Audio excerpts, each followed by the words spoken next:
이 프로그램은 개신교 예배설교 실황이며 원하는 분만 청취하시기 바랍니다.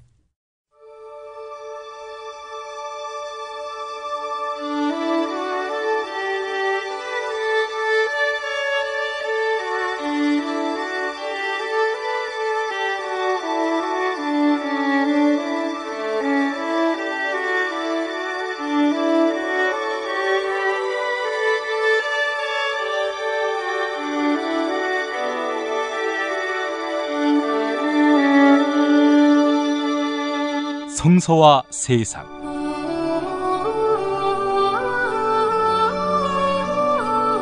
벙커원교회 일요일 예배 설교 실황을 보내드리는 시간. 이번 회에서는 요한일서 4장 18절에서 21절까지를 본문으로 사랑에는 두려움이 없나니 이런 제목의 말씀을 나눕니다.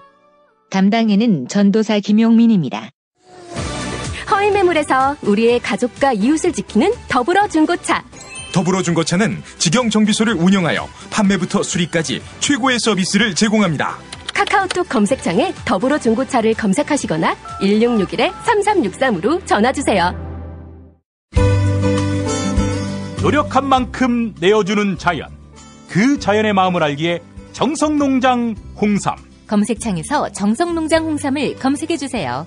010-9754-6972. 다이어트를 위한 꿀팁.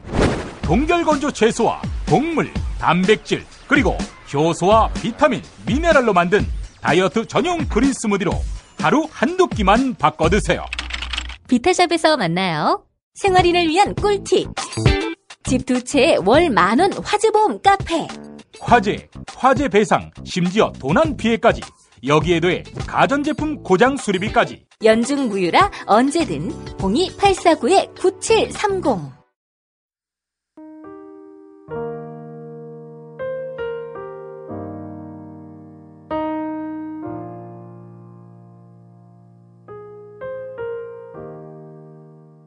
신약 성경 요한일서 4장 18절에서 21절까지입니다. 사랑에는 두려움이 없습니다. 완전한 사랑은 두려움을 내쫓습니다. 두려움은 징벌과 관련이 있습니다. 두려워하는 사람은 아직 사랑을 완성하지 못한 사람입니다. 우리가 사랑하는 것은 하나님이 우리를 먼저 사랑하셨기 때문입니다. 누가 하나님을 사랑한다고 하면서 자기 형제자매를 미워하면 그는 거짓말쟁이입니다. 보이는 자기 형제자매를 사랑하지 않는 사람이 보이지 않는 하나님을 사랑할 수 없습니다. 하나님을 사랑하는 사람은 자기 형제자매도 사랑해야 합니다. 우리는 이 계명을 주님에게서 받았습니다.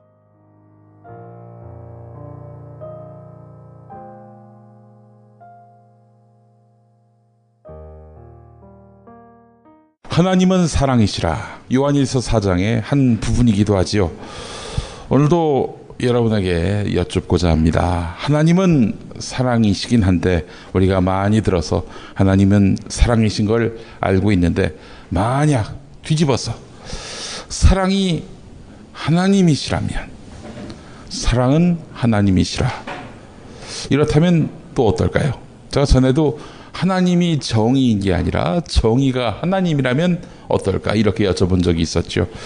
하나님은 평화다가 아니라 평화가 하나님이다, 이렇다면 여러분은 어떻게 생각하시냐라고 여쭤본 적도 있었습니다. 사랑은 하나님이다. 사랑은 하나님이다. 왜 이렇게 생각해보자라고 했냐면요, 하나님은 사랑이시라, 이러면 기독교의 신이신 하나님은 사랑이 참 많으시네, 이렇게 생각하게 되죠. 또 그래서 기독교의 범주 안에서만 그 사랑을 공유하는 걸로 인식하게 되는데, 만약 사랑이 하나님이라고 한다면 사랑을 하나님으로 여기는 것입니다. 사랑의 조건이 없어지겠죠. 사랑할 대상에 있어서 종교, 신분, 학벌, 재산, 성별, 국적, 이념, 이런 거 따지겠습니까? 사랑이 하나님인데 과하다고 보십니까?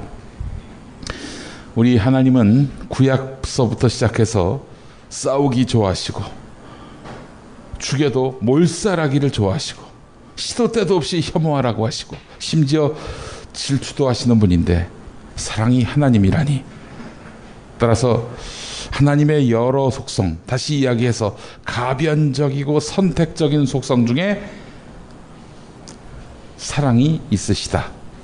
이렇게 보는 것이 온당하다고 생각하는 분들이 많이 계실 겁니다. 천만에 하나님은 그 사랑을 외장하드처럼 탈착시키시는 하나님이 아닙니다. 하나님은 사랑이십니다. 그리고 사랑은 하나님이십니다. 이렇게 해야 우리가 하나님의 사랑이심을 제대로 직관할 수가 있는 것입니다. 사랑이 하나님이시라면 우리는 남을 미워하려고 해도 미워할 수가 없습니다. 난민 모슬렘을 사랑해야 합니다. 사랑하지 않는다? 사랑이 하나님이신데? 그러면 하나님을 부정하는 것이죠. 그들이 갑자기 테러범으로 돌변해도 사랑해야 합니다. 사랑의 아들이자 본인 자신이 사랑인 예수님은 당신께서 십자가에 달려 죽을 걸 알고도 세상에 오셨습니다. 그리고 성적 소수자, 동성애자도 사랑해야 합니다. 사랑이 하나님이라면. 사랑하지 않는다? 사랑이 하나님이신데? 그러면 하나님을 부정하는 것입니다. 동성애자들이 성서의 가르침에 역행해서 동성애를 한다고 해도, 회개를 안 한다 해도 그래야 합니다. 우리 성서 보면은 동성애를 가증하게 여기는 뉘앙스의 글들이 있죠. 이걸 하위법이라고 칩시다. 하위법입니다. 성서 곳곳에 있어도, 하지만 사랑하라는 상위법, 특별법이 있기 때문에 그 하위법은 상위법, 특별법의 후순위로 밀리지 않습니까? 그들도 사랑해야 합니다. 뭐 그런다고 한들 지옥에 안 갑니다. 아울러 양심적 병역 거부자도 사랑해야 합니다. 사랑하지 않는다? 사랑이 하나님이신데? 그러면 하나님을 부정하는 것이 됩니다. 병역 거부자를 사랑하지 않는다면. 설령 그들이 여호와의 증인, 즉 이단이라고 해도 사랑해야 합니다. 사실 남을 죽이는 것은 연습조차 안 하겠다는 거, 집총 거부하겠다는 거, 이건 우리가 배워야 할 가치 아닙니까? 따지고 보면 사랑 못할 이유도, 사랑 못할 대상도 없습니다. 그렇습니다. 우리가 하나님을 닮아서 마음속에 남아있는 게 사랑밖에 없다고 선언하고 행동할 때 우리는 비로소 하나님을 제대로 믿는 것이라고 생각합니다. 그렇다면 김용민은 그게 가능하냐? 절대 가능하지 않죠. 미쳤습니까? 아니, 증오가 무슨 죄입니까? 증오하게 만드는 놈들이 문제죠. 이런 입장이었습니다. 얼마 전까지. 자, 그런데 최근에 봄을 터져버린 혐오의 문화들을 보면서 생각을 고쳐먹게 됐습니다. 어떤 혐오 사이트에서 나온 말들을 보십시오. 뭐 저는 당연히 문재인 대통령을 지지합니다마는 정치인인 문재인 대통령을 향해서 죽어라 이렇게 말하는 거 절대 동의하지는 않습니다만 뭐 그럴 수 있다고 생각합니다. 정치인이니까요. 정치인이 되려면 뭐 그 정도는 사실 각오해야 합니다. 하지만 이 혐오 사이트에서 남자 어린이를 장래 성추행범이라면서 유충이라고 말한 점에는 이건 정말 아니구나 하는 생각이 들게 됩니다. 성충 입장에서 남자 어린이를 유충이라고 얘기하니 듣는 성충은 얼마나 기분이 그렇겠습니까? 이건 정말 아니구나 하는 생각이 들었습니다. 사실 이런 혐오 사이트가 그 영향력이 길면 얼마나 길겠습니까? 일배의 변종일 뿐이죠. 하지만 페미니즘 운동이 길을 잃게 되면 참으로 난감합니다. 여성 운동가이면서 사회연대 노동포럼이란 단체의 대표인 오세라비 선생이 한 말이 있습니다. 오늘 서울신문에 실렸는데 이분 말씀은 이렇습니다. 남성 혐오 놀이를 일삼는 엽기 사이트로 시작한 메갈리아 사이트가 심각한 병리 현상으로 가는 과정에 굵직한 여성단체와 정치권 그리고 문화 권력을 지닌 매스컴 식자층과 언론의 엄호가 있었다. 이렇게 이야기하면서 페미니즘이 휴머니즘에서 시작한 점을 다시 기억하기 바란다. 지금 여성은 페미니스트가 되기보다는 휴머니스트가 돼야 한다. 이렇게 강조했습니다. 물론 우리 사회에 여성 혐오가 더 심각하죠. 알게 모르게 독버섯처럼 번져 있습니다. 그렇기 때문에 여성의 남성에 대한 혐오는 일종의 미러링이다 라고 말할 수도 있습니다. 그러나 남성 혐오로 여성 혐오를 불식시킬 수 있겠습니까? 혐오는 또 다른 혐오를 양산할 뿐입니다. 그렇지만은 페미니스트가 같은 혐오로 대응하기보다는 휴머니즘으로 대응한다. 예수님 말씀대로 사랑을 베푼다면, 원수조차 끌어안는다면 여성 혐오를 부끄럽게 만들 것입니다.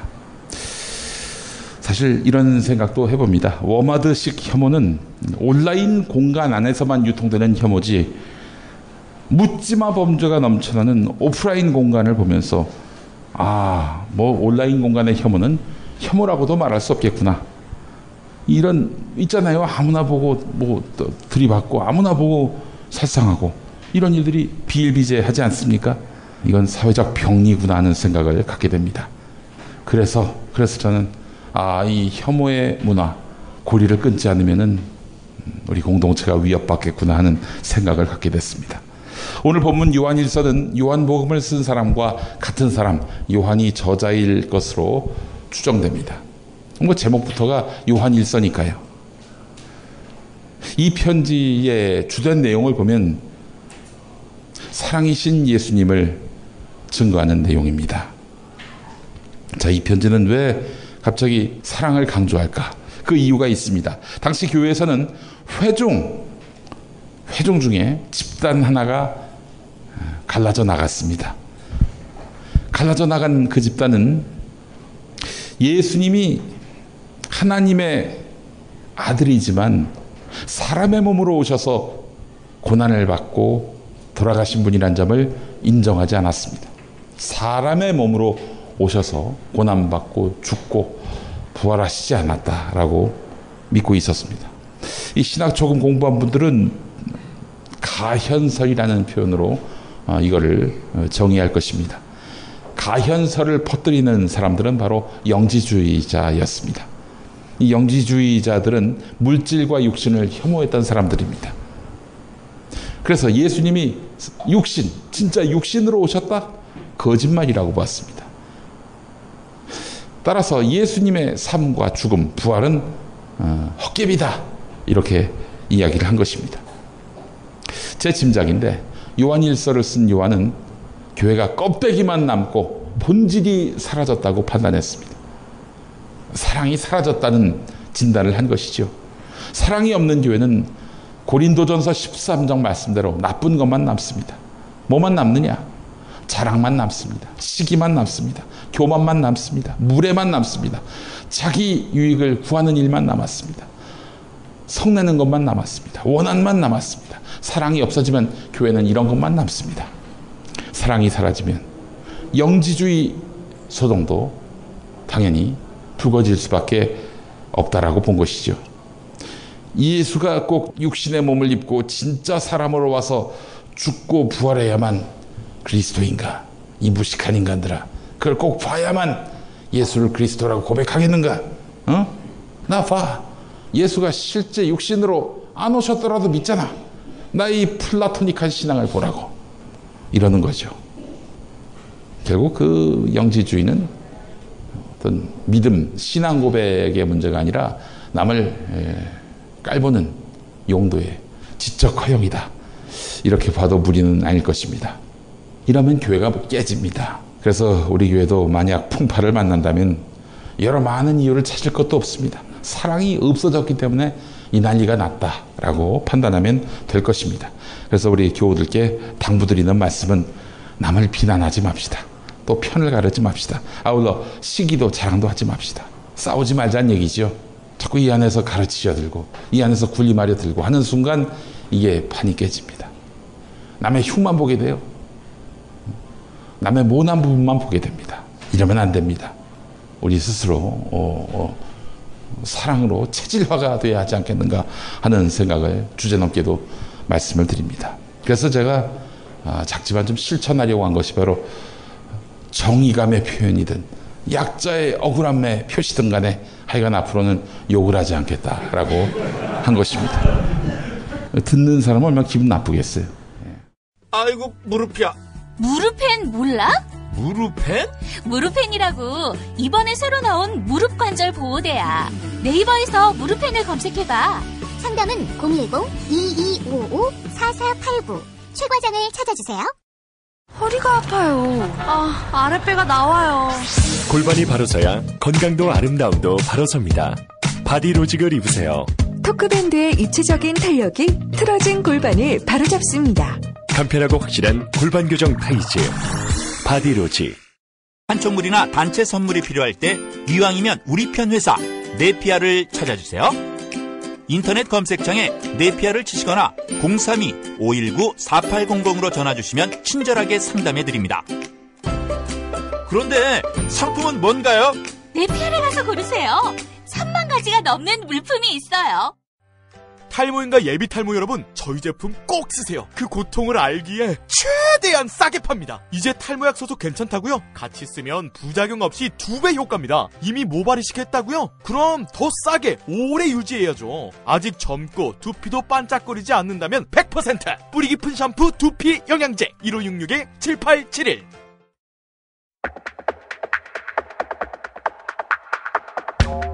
네, 각하. 어제 5분 이상 들으신 라디오 방송이 뭐죠?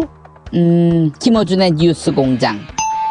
아니, 이건 땡도 있어? 내가 뭘 들었는지 말했는데 이것도 오답이 있는 거야? 다시 묻겠습니다. 어제 5분 이상 들으신 라디오 방송이 뭐죠?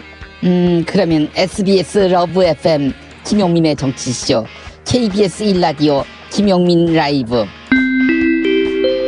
그렇습니다. 7월 10일부터 22일까지 이어지는 지상파 라디오 방송 청취율 조사. 정답은 SBS 러브 FM 김용민의 정치쇼입니다. 아니, 왜 때리십니까? KBS 1라디오 김용민 라이브는 왜 빼? 응? 여러분의 많은 참여 성원 바랍니다.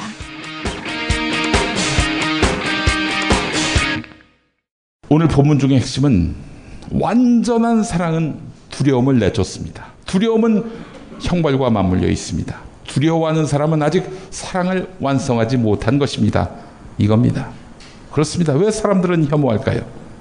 아니, 대화를 안 나눈 정도가 아니라 직접 본 적도 없는데도 혐오합니다. 그건 두려움의 표시인 것이죠. 앞서 든 예를 다시 한번 떠올려 보면 그 두려움은 난민을 잘 대접했다가 뒤통수 맞을까 봐, 내 아이가 동성애를 할까봐, 내 아이가 군대 안 간다고 할까봐, 뭐 이런 두려움이겠죠. 이런 거에 대해서 난민을 증오하지 않으면, 동성애를 증오하지 않으면, 양심적 병역 거부를 증오하지 않으면 나한테 이런 원치 않는 상황이 올까봐 이런 두려움을 표시하는 겁니다. 그런데 이 혐오는 또 다른 혐오를 낳게 되어 있습니다. 이 두려움 때문에 사람을 더 차별하면, 더 매도하면 상대는 그럼 뭐 거기에 대해서 수긍하고 반성하고 회개합니까? 원한이 더 쌓입니다. 그럼 더 큰 갈등과 더 큰 반목으로 치닫게 되는 것이죠. 자, 그렇다면 이 두려움을 극복하는 방법은 무엇이냐? 사랑하는 겁니다. 사랑하는 거. 난민에게 사랑을 베풀었는데 그가 폭력을 행사한다? 절반은 거짓말입니다. 우리 사회에 살고 있는 외국인 노동자들, 이주 노동자들을 봅시다. 파란이 선량한 분들입니다. 정말 범죄자가 없진 않죠. 하지만 한국인 범죄자에 비해서 더 많을까요? 프로테이지만 보더라도. 자, 그리고 외국인 노동자들을 우범자로 여기려 한다면 최소한 그들을 괴롭히지 말아야죠. 그들에게 추방을 고리로 해서 저임금, 착취 이런 거 하지 말아야죠. 있는 못된 짓은 다 하면서 얘네들 우범자야, 우범자가 될 거야, 이렇게 얘기하는 거, 이거 앞뒤가 맞지 않는 거 아닙니까? 물론 난민 중에 한국 사회 공동체를 파괴하려고 작심하고 들어온 사람이 아주 없을 것이다. 제가 장담할 수는 없습니다. 그렇게 해서 그들이 행여라도 우리 사회에 큰 타격을 입힌다면 정말 낭패겠죠. 예수님은 하지만 이런 고난을 겪으면서 정말 억울한 그런 고난을 당하면서도 스스로 사랑이 되셨고, 사랑만이 이 혐오의 고리를 끊을 수 있다고 몸소 보여주신 분 아닙니까? 그런데 불의하고 억울한 피해를 입으면 속은 거고 바보가 되는 거 아니냐, 이런 우려를 한다면 적어도 그리스도인이라고 자기를 소개하고 다니면 안 되죠. 그렇게 해서 바보가 된다면 바보가 되는 것이요. 손양원 목사님, 자기 자식을 죽인 공산군을 품에 안았습니다. 양자로 맞았습니다. 미리 말씀드리지만 저는 그렇게 못합니다. 어떻게 그렇게 할 수가 있어요? 손 목사님 같은 성자니까 할 수 있는 일 아니겠습니까?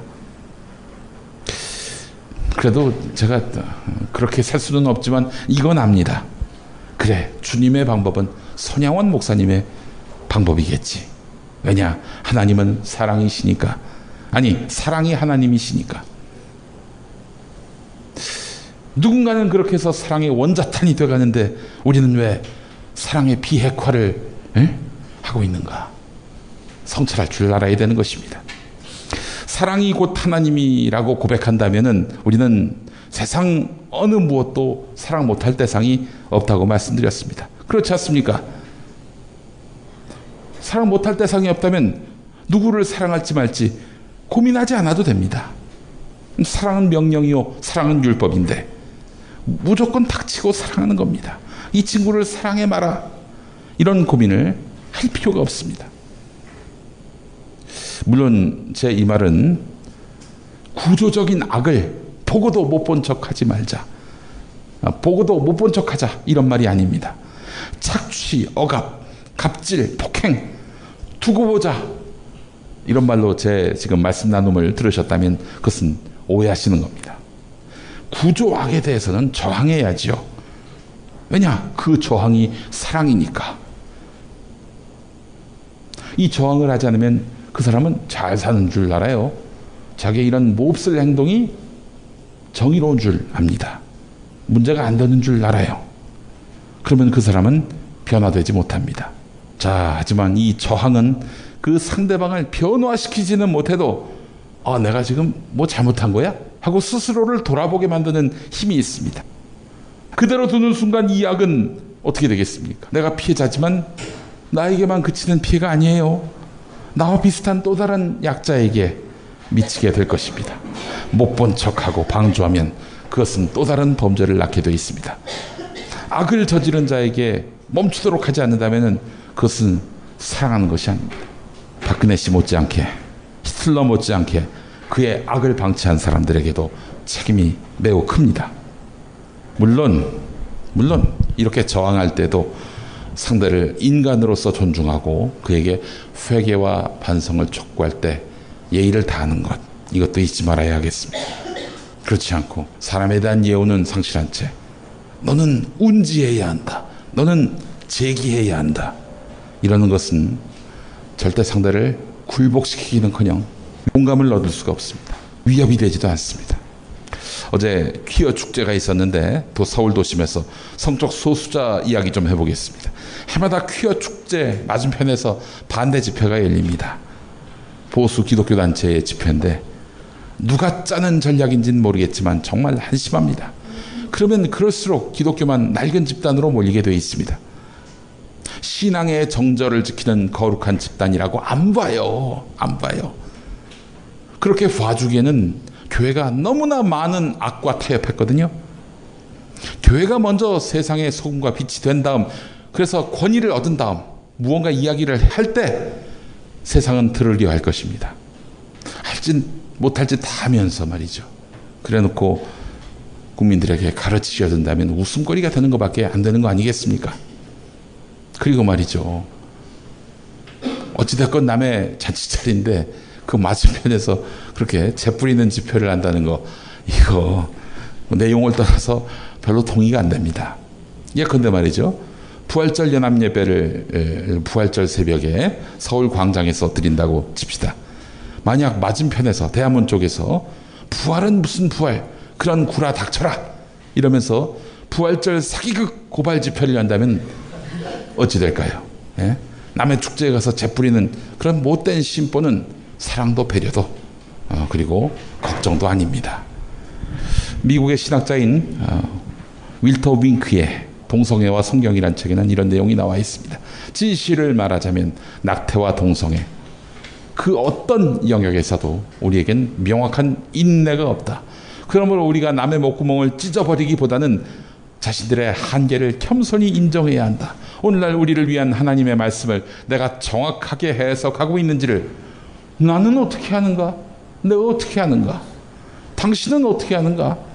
기독교인들이 우리도 틀릴 수 있음을 너무나 잘 알기에 목소리 크기를 낮추고 우리의 신념을 조용히 나타내는 것이 더 현명하지 않을까?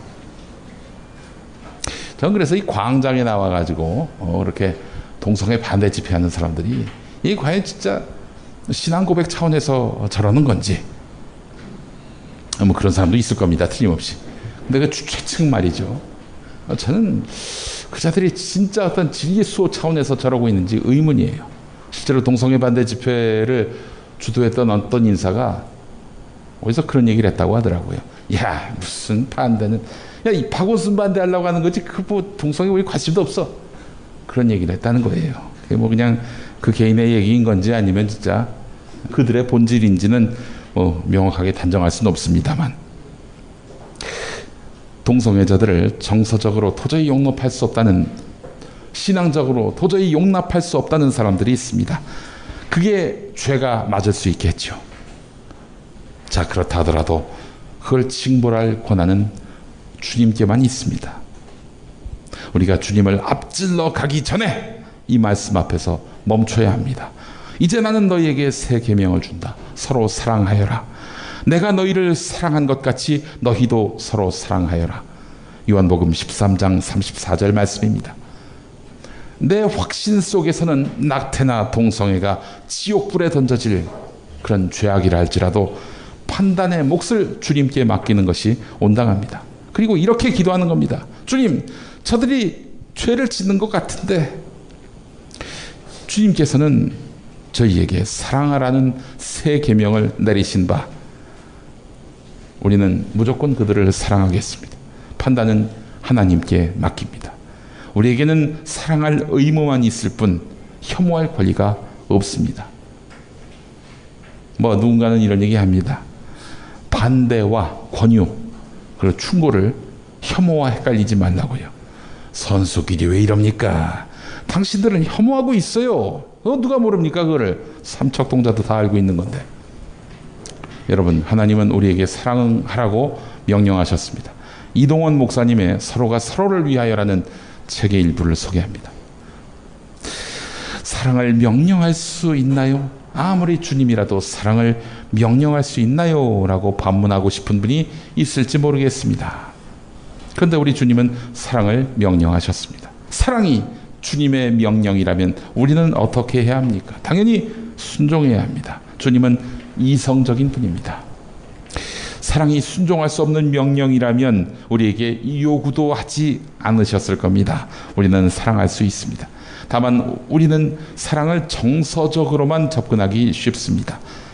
그런데 예수께서 순종을 요구하는 사랑은 의지적인 사랑입니다. 감정적인 사랑에는 특별히 명령이 필요하지 않습니다. 너무너무 사랑하는 연인에게 야, 너희 둘 사랑해. 뭐 굳이 그런 얘기를 할 이유가 뭐가 있어요? 알아서 잘 사랑하는데. 그런 감정적인 사랑에는 명령이 불필요한 것이죠. 그런데 왜 사랑에 명령이 필요합니까? 예수께서는 우리의 감정이 허락하지 않는 사랑까지도 사랑하라고 명령하시기 때문입니다. 우리가 주님의 명령을 들었을 때 저 인간만은 사랑할 수 없습니다. 제발 저 인간 빼고 사랑하라고 해주십시오. 라고 대답하기 때문에 주님은 사랑하라고 명령하시는 겁니다. 명령하시는 겁니다. 우리가 사랑을 못하는 가장 중요한 이유는 사랑을 결심하지 않기 때문입니다. 우리 안에 사랑할 수 있는 능력이 분명히 있습니다. 먼지에 덮여져서 그렇지 잘 치우면은 사랑할 수 있는 능력이 있어요. 보면 그럼에도 불구하고 사랑하지 않는다면 이것은 불순종입니다. 이동원 목사님의 책의 내용이 여기까지입니다. 순종하는 삶을 삽시다. 혐오는 또 다른 혐오를 낳고 우리 모두는 사망의 구렁텅이로 가는 급행열차를 타게 됩니다. 두렵지요. 혐오하지 않으면, 사랑만 하면 맥없이 당할 것 같지요. 그런데 놀랍습니다. 사랑을 하면 두려움을 잊게 됩니다. 그리고 혐오의 고리는 끊기게 됩니다. 하나님의 나라는 이렇게 작게나마 우리 현실에서 실현됩니다. 젊은 천주교인 아가씨가 개신교인 청년과 사랑에 빠졌습니다. 그 아가씨의 어머니가 그 둘의 결혼을 반대했습니다. 하지만 그 청년이 가톨릭으로 개종하면 승낙하겠다고 했습니다. 아가씨는 자기 남자친구를 비로소 가톨릭으로 개종시켰습니다. 몇 달이 지났습니다. 이 여성이 울고 있어요. 어머니가 물었습니다. 야, 너 왜 울고 있냐? 얼마 전에 그 청년을 가톨릭으로 개종시켰다고 하던데 다시 개신교로 돌아갔냐? 엄마, 아니에요. 가톨릭 개종한 상태 그대로고요. 근데 고민이 또 생겼어요. 갑자기 남친이 신부가 되고 싶대요. 예. 사랑의 부작용이 있다면 뭐 이런 정도가 부작용이 아니겠는가. 네, 정리하겠습니다. 사랑은 하나님이고, 사랑은 세계명, 즉 명령이고, 사랑은 그렇게 해서 세상을 바꿉니다. 할렐루야. 어둠이 지나고 찬빛이 밝아오네. 이제 어둠을 떠나 빛으로 나오라. 미움 속에 있는 자 어둠 속을 걸으니 어둠이 그 눈을 가리우네. 이전 모든 계명을 십자가로 패하사 단 하나의 새 계명 서로 사랑하라. 서로 사랑하자. 서로 사랑하자. 우리 받은 사랑이 얼마나 큰지 생각해보라. 사랑하자. 서로 사랑하자. 우리 서로 사랑하자.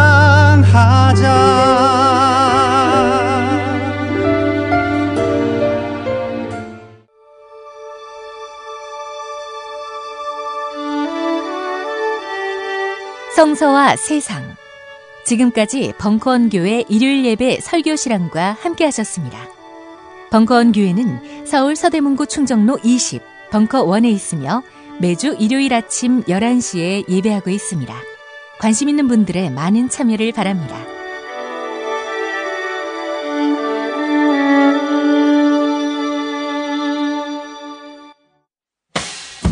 김용민 브리핑과 함께한 시간 어떠셨어요?